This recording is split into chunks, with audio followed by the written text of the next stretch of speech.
ठीक है। हम क्लास आरंभ करना चाहते हैं। आज का जो शीर्षक है कविता का वो है कलम और तलवार। ये आचार्य रामधरी सिंह दिनकर जी की बहुत बढ़िया कविता है। आपके पाठ्य पुस्तक में छठी कविता है। पिछली क्लास में हम वे मुस्कुराते फूल नहीं वर्मा जी का पढ़े थे और आज हम कलम और तलवार रामचरित सिंह दिनकर द्वारा लिखित कविता को पढ़ेंगे। दिनकर जी के बारे में आप कुछ जानते हैं? पिछली क्लास में मैं आपको बताया था वर्मा जी की क्लास को पढ़ाते समय कि रामधरी सिंह दिनकर जी को उनके काव्य उर्वशी पर देश का सर्वोच्च साहित्यिक पुरस्कार ज्ञानपीठ का पुरस्कार प्राप्त हुआ है। दिनकर जी को राष्ट्रकवि कहा जाता है। छायावाद के बाद जो राष्ट्रीयता की लहर हिंदी साहित्य में पैदा हुई उसको आगे बढ़ाने वाले और उसमें अपना प्रमुख योगदान देने वाले कवियों में दिनकर जी का नाम सर्वोपरि है। रामधरी सिंह दिनकर बिहार राज्य में मुंगेर जिले के सिमरिया नामक गांव में 1908 में जन्म लिए थे। वहीं पर उनकी शिक्षा दीक्षा हुई और आगे पढ़ाई के लिए वे गंगा को पार करके जाते थे। बड़े यातनाओं को उन्होंने झेला। उस ज़माने में यातायात भी बहुत कम थे। हमारी पीढ़ी जो थी, हमारी पीढ़ी में ही यातायात कम थे। हम साइकिल पर स्कूल को जाते थे, लेकिन हमसे पहले की पीढ़ी वाले हैं ये रामधरी सिंह दिनकर, तो इनके पीढ़ी में तो लोग चलकर ही विद्यालय को जाते थे, पढ़ने के लिए जाते थे। ये भी बड़ी परिश्रम से गंगा को पार करते थे और साहस से और दृढ़ता से, बड़े परिश्रम से उन्होंने अपनी पाठशाला की पढ़ाई पूरी की। आप 1932 में पटना विश्वविद्यालय से बीए प्राप्त किए हैं और उसके बाद आप सब रजिस्ट्रार के पद पर भी काम किए। फिर भारत के हिंदी सलाहकार के रूप में और भारत की संसद में आप राज्यसभा में मनोनीत सदस्य के रूप में भी चुने गए। साथ ही साथ आपकी जो रचनाएं हैं उन रचनाओं को ध्यान में रखते हुए समय समय पर आपको पद्म भूषण की उपाधि और साहित्य अकादमी की पुरस्कार भी मिले हैं। उर्वशी पर तो आपको ज्ञानपीठ का पुरस्कार मिला ही है। 1959 में आपको पद्म भूषण की उपाधि दी गई आपकी महान कृति संस्कृति के 4 अध्याय पर। संस्कृति के 4 अध्याय आपकी बहुत बढ़िया पुस्तक है, जिसमें रामधरी सिंह दिनकर जी ने भारत की प्राचीन संस्कृति और सभ्यता को दर्शाने का प्रयास किया है और भारतीय संस्कृति को 4 अध्यायों में बांटकर उन्होंने बताया है। संस्कृति और सभ्यता का गुणगान करना, देश प्रेम को जगाना और देश की संस्कृति संस्कृति और सभ्यता का बखान करना, ये सारे राष्ट्र कवि के लक्षण होते हैं। ये लक्षण रामधरी सिंह दिनकर जी में मौजूद थे। उन्होंने भारतीय संस्कृति और सभ्यता का गुणगान किया, राष्ट्र प्रेम, देश प्रेम को जगाने का प्रयास किया और भारतीय संस्कृति को 4 अध्यायों में विभक्त करके उन्होंने एक महान कृति को लिखा, संस्कृति के 4 अध्याय। और इसीलिए 1962 में इस पुस्तक को, संस्कृति के 4 अध्याय पुस्तक को साहित्य अकादमी का पुरस्कार भी मिला है। उर्वशी आपका महाकाव्य माना जाता है। उर्वशी में देवलोक से उतरी उर्वशी पूर्वा के साथ विवाह करती है। फिर उसके बाद ये जो सारा प्रसंग है उन्होंने उर्वशी काव्य में प्रस्तुत किया है। बड़े अच्छे ढंग से उन्होंने उर्वशी काव्य को प्रस्तुत किया है और उस काव्य को इसीलिए सर्वोच्च पुरस्कार ज्ञानपीठ पुरस्कार के लिए चुना गया है। दिनकर जी की उर्वशी के अतिरिक्त और भी बहुत सारी रचनाएं हैं, जैसे रेणुका है, हुंकार है, रसवंती है। साथ ही साथ आपका काव्य कुरुक्षेत्र भी बहुत महान है, रश्मिरति है और परशुराम की प्रतीक्षा। इस प्रकार की आपकी बहुत सारे काव्य प्रचलित है और गद्दी में तो संस्कृति के 4 अध्याय मैंने अभी आपको बताया। इसके अतिरिक्त रामधारी सिंह दिनकर जी ने आलोचना भी की है, निबंध भी लिखे हैं और बाल उपयोगी कुछ पुस्तक भी प्रस्तुत किए हैं। कुल मिलाकर मैं बताना चाहता हूँ कि हिंदी साहित्य के आधुनिक युग में छायावाद के बाद जो राष्ट्रवादी धारा प्रवाहित हुई उसमें रामधारी सिंह दिनकर जी का नाम सर्वोपरि है। उन्होंने देश के संस्कृति और सभ्यता को उजागर करने का प्रयास किया है। और एक बात सबसे बड़ी ये है कि यहाँ पर हम जो कविता पढ़ रहे हैं वो कविता कलम और तलवार कविता है। इसमें ओजगुण प्रधान भाषा का प्रयोग हुआ है। और ओजगुण प्रधान भाषा किसको कहते हैं ये जानना हमको बहुत ज़रूरी है। भाषा के 3 गुण होते हैं, एक ओजगुण प्रधान भाषा, दूसरी प्रसाद गुण प्रधान भाषा और तीसरी माधुर्य भाषा, माधुर्य गुण प्रधान भाषा। ओजगुण प्रधान भाषा उसको कहते हैं जिसको सुनने के बाद पाठक में एक वीरता का संचार होता है। उकसाने वाली भाषा, जगाने वाली भाषा, जागरण लाने वाली भाषा, इसको ओजगुण प्रधान भाषा कहते हैं। और जिस भाषा, जैसे फॉर एग्जाम्पल मान लीजिए देश की रक्षा के लिए, देश प्रेम के लिए कवि जो है देशवासियों को जगाता है, अपने अस्तित्व को, अपनी अस्मिता को बरकरार रखने के लिए, अपनी रक्षा, अपनी सुरक्षा के लिए देशवासियों का जागना बहुत ज़रूरी होता है। और इसके लिए ऐसे राष्ट्रवादी कवि देशवासियों में एक प्रकार के क्या कहते हैं वीरता को जगाने का प्रयास करते हैं। दिनकर जी ने वो किया है। और ऐसे कविता को लिखने के लिए ओजगुण प्रधान भाषा ही उपयुक्त है, क्योंकि ओजगुण प्रधान भाषा में एक बैठा हुआ सिपाही, तो गुण होता है कि एक बैठे हुए सिपाही के हाथ में हथियार आ जाता है और अपनी रक्षा वो स्वयं कर सकता है। ऐसी भाषा को ओजगुण, भड़काऊ भाषण जिसको कहा जाता है, भड़काऊ भाषण के लिए जिस भाषा का प्रयोग होता है उसी को ओजगुण प्रधान भाषा कहते हैं। अब ठीक इसके विपरीत प्रसाद गुण युक्त भाषा उसको कहते हैं जिसको सुनने के बाद आदमी शांत हो जाता है। जैसे मान लीजिए 2 व्यक्ति लड़ रहे हैं और दोनों को बहुत गुस्सा, दोनों भी क्रोधित है। ऐसे संदर्भ में तीसरा व्यक्ति जब उनको समझाना चाहता है तो वो ओजगुण भाषा का प्रयोग नहीं करता है, वो प्रसाद गुण युक्त भाषा का प्रयोग करता है। उनको समझाने के लिए बड़ी अच्छी वाणी का प्रयोग करता है, तो जिससे वो दोनों का क्रोध शांत होकर दोनों लड़ना रोक देते हैं। तो उसको प्रसाद गुण युक्त भाषा कहते हैं। लेकिन ओजगुण भाषा जो है ना, अपनी रक्षा सुरक्षा के लिए लड़ने के लिए व्यक्ति तैयार हो जाता है, तो इसको ओजगुण प्रधान भाषा कहते हैं। अब तीसरी जो भाषा होती है वो माधुर्य गुण युक्त भाषा है। माधुर्य गुण उसको कहते हैं जिसे सुनने के बाद पाठक बड़ा मस्त हो जाता है। कुछ लोगों की वाणी में ऐसा माधुर्य होता है, माधुर्य कहते हैं मिठास को, स्वीटनेस ऑफ द लैंग्वेज। तो ऐसी मिठास होती है, ऐसा माधुर्य होता है कुछ लोगों की वाणी में कि उसे सुनने के लिए बार बार मन करता है। और कुछ लोग जब बात करते हैं तो हमको लगता है कि ये और बात करें, हम सुनते रहें। लेकिन कुछ लोग जब बात करते हैं तो हमारा मन उनकी बात को सुनने का नहीं करता है। तो वो जो सुनने का नहीं करता है वो भाषा जो है माधुर्य गुण युक्त भाषा नहीं हो सकती है। और जो भाषा, जो बोली को हम सुनने के लिए तैयार है और बार बार सुनना चाहते हैं उसको माधुर्य गुण युक्त भाषा कहते हैं, मीठी बोली कहते हैं, मिठास कहते हैं। कुछ लोगों की ज़बान में, भाषा में ऐसी मिठास होती है। तो ये 3 गुण जो है भाषा के हैं।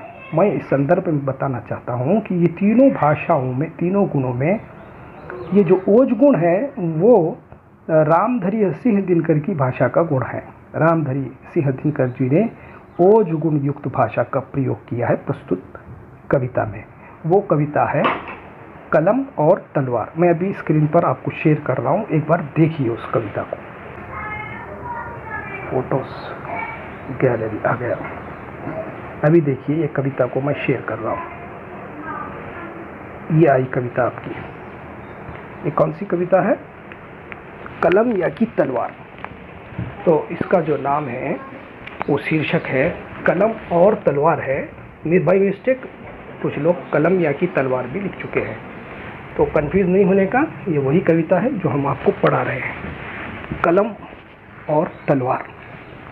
इस कविता के अंतर्गत रामधारी सिंह दिनकर जी ये बताना चाहते हैं कि देश की सुख और शांति के लिए, देश के विकास के लिए, देश की उन्नति के लिए कलम के सिपाही की भी आवश्यकता है और तलवार के सिपाही की भी आवश्यकता है। लेकिन कलम और तलवार दोनों की तुलना करते हुए अंततोगत्वा दिनकर जी ये स्पष्ट करने का, ये सिद्ध करने का प्रयास करते हैं कि कलम के सिपाही देश के विकास के लिए बहुत ज़रूरी है, क्योंकि तलवार के सिपाहियों को जन्म देने का कार्य कलम के सिपाही करते हैं। कलम के सिपाही कौन है? कवि, लेखक। कवि और लेखक जो होते हैं ना, आपको मालूम होगा इतिहास में जितने भी क्रांतियों को आप पढ़ते हैं, जितने भी आंदोलन हुए हैं, जितने भी परिवर्तन हुए हैं, वो सारे परिवर्तन, आंदोलन और क्रांतियों के पीछे कलम का ही हाथ रहा है। लेखक और कवियों के भड़काऊ लेखों और कविताओं को पढ़ने सुनने के बाद ही क्रांति का जन्म होता है और कोई भी देशवासी अपनी देश की रक्षा करने के लिए तत्पर हो जाता है। तो क्रांति को जन्म देने की एक महान शक्ति कलम में मौजूद है। इसीलिए इस कविता के द्वारा कवि हमको ये संदेश देना चाहते हैं कि अशांति के बजाय शांति के मार्ग को अपनाते हुए देशवासी जो है कलम को चुने। कलम के द्वारा देश का विकास संभव है, देश को विकसित किया जा सकता है और कलम ही देश की बहुत बड़ी शक्ति है। आपको मालूम होगा लिटरेसी जो है हमारे देश में बहुत कम थी, तो इसको बढ़ाने के बहुत प्रयास हुए। आज हमारी जो लिटरेसी रेट है वो काफ़ी अच्छी हो चुकी है। इंग्लैंड में ऑक्सफोर्ड यूनिवर्सिटी के सामने एक पोस्टर लगा हुआ था। किसी ने कहा मुझे कि किसी भी देश को बर्बाद करने के लिए, नष्ट करने के लिए कोई क्षिपणी की ज़रूरत नहीं है, मिसाइल की ज़रूरत नहीं है और ना तो कोई अणुबम की ज़रूरत है। किसी भी देश को अगर बर्बाद करना है तो वहाँ का जो एजुकेशन सिस्टम है, विद्या व्यवस्था है, उसको सर्वनाश कर दो और जब वो सर्वनाश हो जाएगी तो वो देश अपने आप बर्बाद हो जाएगा। तो यहाँ पर कहने की बात यह है कि कलम जो है वो देश के विकास में अपना बहुत बड़ा योगदान देता है, यानी देश के विकास के लिए बुनियाद को तैयार करता है। एजुकेशन जिसको कहा जाता है, विद्या व्यवस्था जिसको कही जाती है, वो बहुत मायने रखती है देश की उन्नति में, देश के विकास में। मैं कविता एक बार पढ़ लूँगा आपको, आप लोग देखिए, स्क्रीन पर मौजूद है, फिर उसके बाद दो पंक्तियाँ मैं आपको समझाऊंगा। दो में से क्या तुम्हें चाहिए, कलम या कि तलवार? मन में ऊंचे भाव कि तन में शक्ति अजय अपार। अंध कक्ष में बैठे रचोगे ऊंचे मीठे गान, या तलवार पकड़ जीतोगे बाहर का मैदान। कलम देश की बड़ी शक्ति है, भाव जगाने वाली।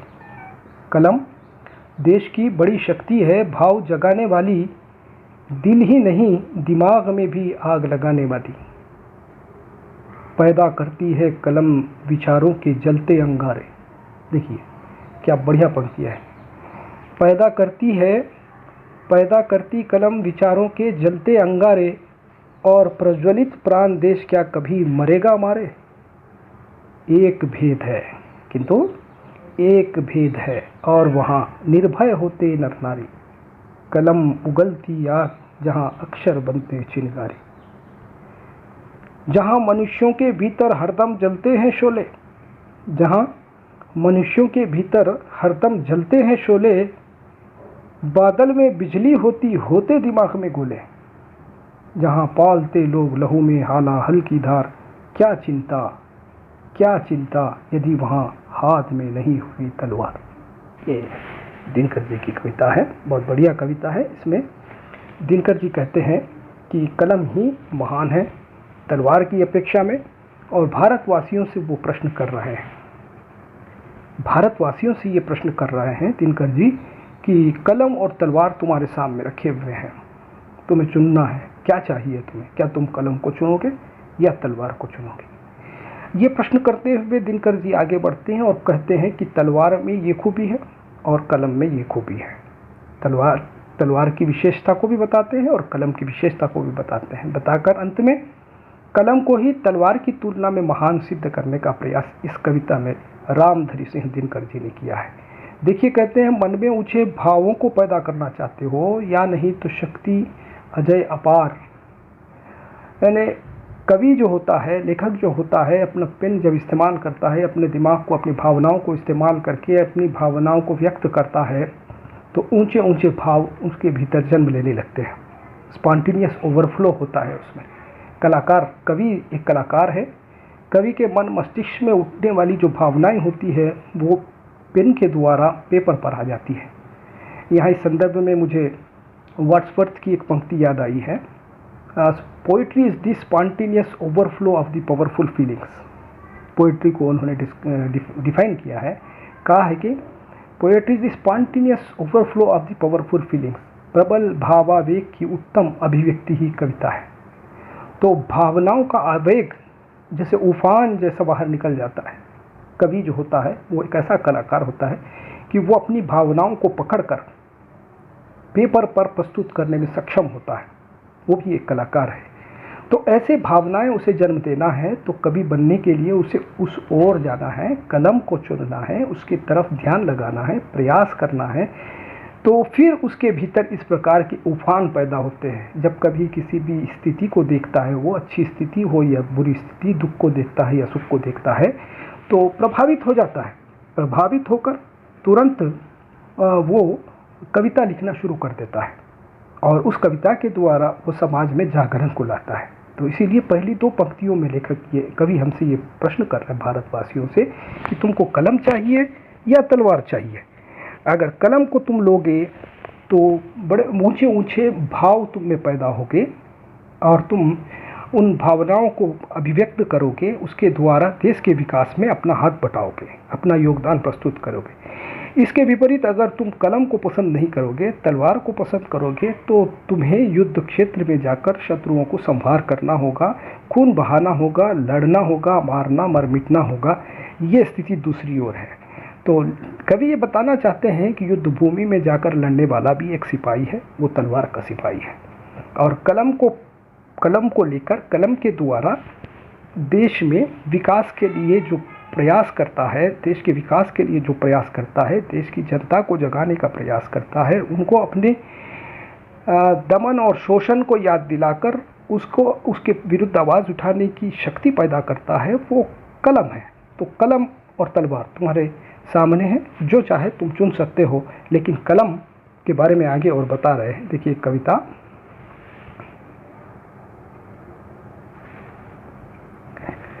कलम के बारे में कवि कह रहे हैं, आगे देखिए,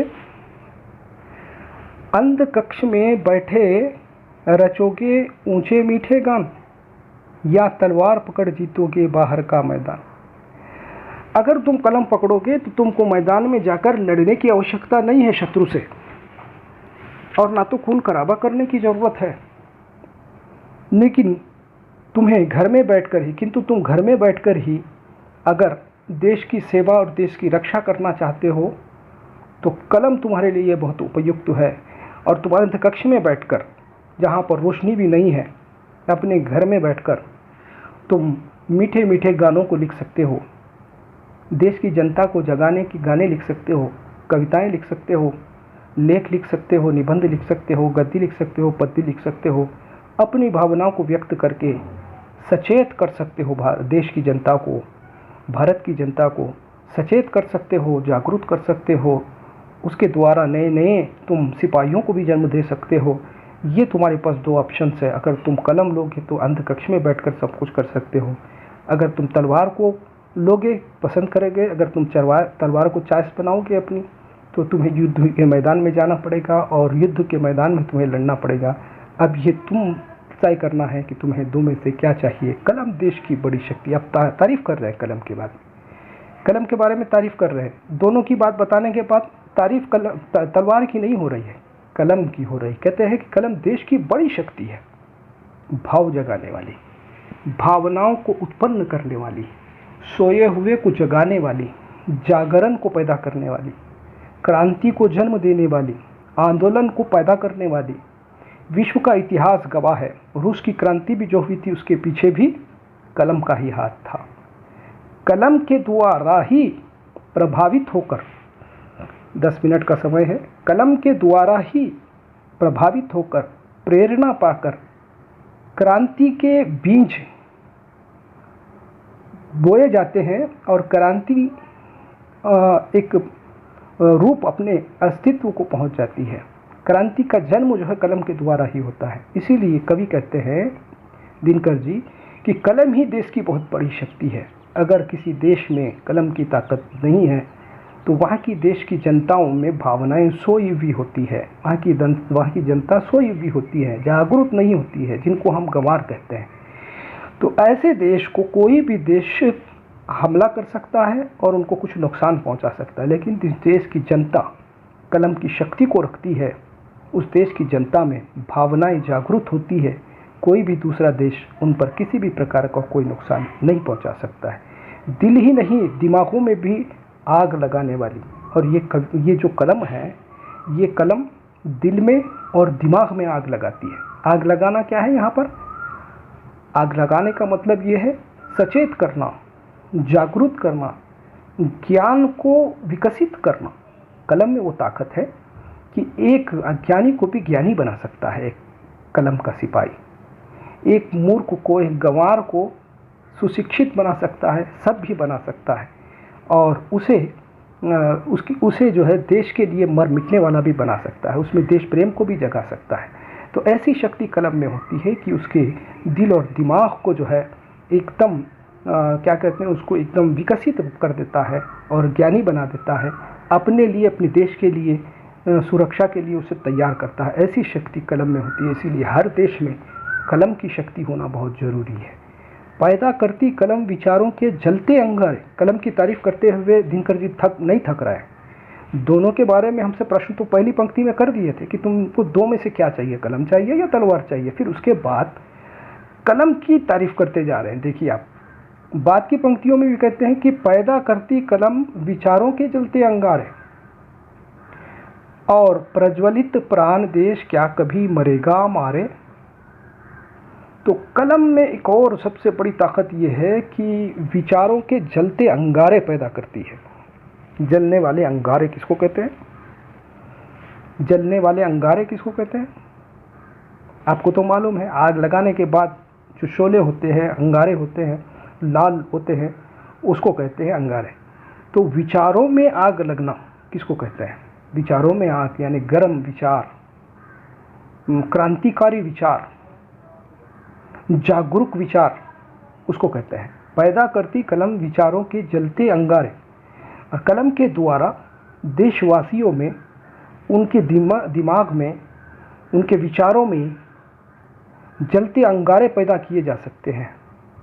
यानी उनमें क्रांतिकारी भावनाओं का बीजापन किया जा सकता है, क्रांतिकारी भावनाओं को प्रोत्साहन दिया जा सकता है कविता कलम के द्वारा। एक कलम का सिपाही ये सक्षम होता है कि देशवासियों में ऐसी चेतना को और ऐसे विचारों को गर्म करने की शक्ति उसमें होती है। जो विचार ठंडे होते हैं, वो विचार रखने वाले लोग कभी भी किसी के द्वारा भी दमन किए जा सकते हैं, कोई भी उन पर शोषण कर सकता है। लेकिन जिनके विचार गर्म होते हैं, उनके ऊपर कोई भी व्यक्ति कुछ भी हमला करने से घबराता है, डरता है। तो और प्रज्वलित प्राण देश क्या कभी मारेगा मारे, कभी मरेगा मारे। तो इस प्रकार की जनता जिसके विचार गर्म है और प्रज्वलित प्राण जिस देश की जनता रखती है, प्रज्वलित, उज्ज्वलित और विकसित, सभ्य और क्रांतिकारी विचार, अपनी रक्षा करने की शक्ति उनमें मौजूद है। मर मिटने के लिए वो तैयार है, अपने देश के लिए जो मर मिटने के लिए तैयार है, बलिदान के लिए तैयार है। ऐसी जनता को रखने वाला देश कभी मरेगा मारे, यानी कोई उसका कुछ बिगाड़ नहीं सकता है, कोई उसको मार नहीं सकता है, कोई उसको मिटा नहीं सकता, उस देश को कोई मिटा नहीं सकता है जिस देश की जनता जागरूक होती है, जिनके विचार जलते हुए अंगारे जैसे होते हैं, जिनके विचार गर्म होते हैं। ऐसे विचारों की जनता रखने वाला देश जो होता है वो भाग्यशाली होता है, उसका कोई दूसरा देश बिगाड़ नहीं सकता कुछ भी। तो कुल मिलाकर देश के लिए एक कलम का सिपाही जो अपना योगदान प्रस्तुत करता है, उसके बारे में कभी दिनकर जी तारीफ करते हुए थक नहीं रहे हैं। एक भेद है, मगर अब बता रहे हैं, एक भेद है और वहाँ निर्भय होते नर नारी, एक भेद है वहाँ निर्भय होते नर नारी, कलम उगलती आग जहाँ अक्षर बनते चिनगारी। अब दोनों में अंतर को दो पंक्तियों में बता रहे हैं दिनकर जी। देखिए, दोनों में सिर्फ एक भेद है, एक अंतर ये है कि तलवार जो है निर्भय होने के लिए जनता को अपने पास रखना चाहिए। जिसके पास हथियार होता है वो निर्भीक होता है, कोई उसके ऊपर आक्रमण नहीं कर सकता है, कोई उसको मार नहीं सकता है, कोई उसके ऊपर अटैक नहीं कर सकता है जिसके पास हथियार होता है।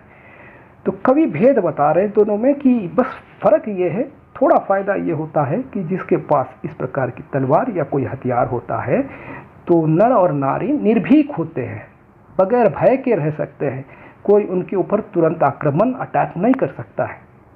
लेकिन आगे बता रहे कलम उगलती आग जहाँ अक्षर बनते चिनगारी। लेकिन याद रखो, इसकी तुलना में मैं कलम को ही महान समझता हूँ, क्योंकि कलम में आग उगलने की शक्ति है। कलम आग को उगलती है और वो जब लिखता है कलम का सिपाही तो उसका एक एक अक्षर एक एक चिनगारी बनकर आग लगा देता है, क्रांति को जन्म देता है, आंदोलन को पैदा कर देता है। परिवर्तन लाने की शक्ति कलम के सिपाही में और कलम में होती है। कलम आग को उगल सकती है, उसके निकले हुए एक एक अक्षर चिनगारी बनकर चारों ओर उड़ सकते हैं। ये शक्ति कलम में है, ऐसी शक्ति तलवार में नहीं है। तलवार रखने से, हथियार रखने से आदमी अपने आप को सुरक्षित महसूस कर सकता है, लेकिन जो शक्ति कलम में है वो शक्ति तलवार में नहीं है। कलम आग उगल सकती है और चिंगारियां चारों तरफ फैला सकती है, बड़ी क्रांति को जन्म दे सकता है कलम। जहां मनुष्यों के भीतर हरदम जलते हैं शोले, जिस देश की जनता में हरदम शोले जलते हैं, बादल में बिजली होती होते दिमाग में गोले, बगल में बिजली होती, ये बादल नहीं बगल होना चाहिए, बगल में बिजली होती होते दिमाग में गोले। और जिस देश की जनता जागरूक है और जिस देश की जनता के दिल और दिमाग में शोले जलते हैं और जिनके बगल में बिजली है, तो कोई शत्रु उनका कुछ बिगाड़ नहीं सकता है। एक एग्जाम्पल मैं यहाँ पर आपको देना चाहता हूँ। रात के समय हम लाइट अगर चालू करें तो चोर वो जलती हुई लाइट को देखकर आपके घर की तरफ आने का साहस नहीं करता है, क्योंकि वो अंदाज़ा लगाता है कि लाइट जल रही है, इसका मतलब ये है कि घर वाले जाग रहे हैं, सो नहीं रहे हैं, जाग रहे हैं। तो उसमें इतना साहस नहीं होता है कि वो आपके घर के पास आए। अंधेरा अगर रहा तो वो इतना अंदाज़ा जरूर लगाएगा कि लोग सो रहे हैं, तो सोने वालों पर आक्रमण हो सकता है, लेकिन जागने वालों पर आक्रमण नहीं हो सकता है। कभी इसी बात की तरफ ध्यान दिलवा रहे हैं कि जिस देश की जनता के बगल में बिजली होती है और दिमाग में गोले होते हैं, वो अपने शत्रुओं पर प्रहार करने की शक्ति रखते हैं, मर मिटने के लिए तैयार है और उनके विचार गर्म हैं, तो क्या कोई उनके ऊपर आक्रमण कर सकता है? जागे हुए लोगों पर कोई आक्रमण नहीं करता है, सोए हुए लोगों पर ही आक्रमण करता है। कभी ये बताना चाहते हैं, जहाँ मनुष्यों के भीतर हरदम जलते हैं शोले, बगल में बिजली होती होते दिमाग में गोले, तो ऐसे लोगों का कोई कुछ बिगाड़ नहीं सकता है। बस जागने की आवश्यकता है, क्योंकि जागे हुए लोगों पर कोई आक्रमण नहीं कर सकता। अंतिम पंक्तियों में देखिए, टाइम समाप्त होने का इंडिकेशन हमको मिल गया है। अंतिम पंक्तियां दो मैं आपको पढ़ाकर संक्षिप्त में फिर बात करूंगा। जहां पालते लोग लहू में हालाहल की धार, और जिस देश की जनता के खून में हालाहल की धार है, जिस देश की जनता के खून में हालाहल की धार है, क्या चिंता यदि वहाँ हाथ में नहीं हुई तलवार। और ऐसे देश की जनता के हाथ में अगर तलवार भी नहीं है तो वो शांति से ही सब कुछ जीत लेंगे। ये हमारे भारत का इतिहास गवाह है कि हमने गोरों को यहाँ से कलम के बल पर ही भगाया है। शांति और अहिंसा के सिद्धांतों के बल पर ही हमने यहाँ से गोरों को भगाया है। यहाँ तक कि हाल ही में ये जो तेलंगाना और आंध्र प्रदेश का जो दोनों का जो विभाजन हुआ, इसमें भी तलवार का प्रयोग नहीं हुआ है, यानी हथियार का प्रयोग नहीं हुआ है, केवल शांति और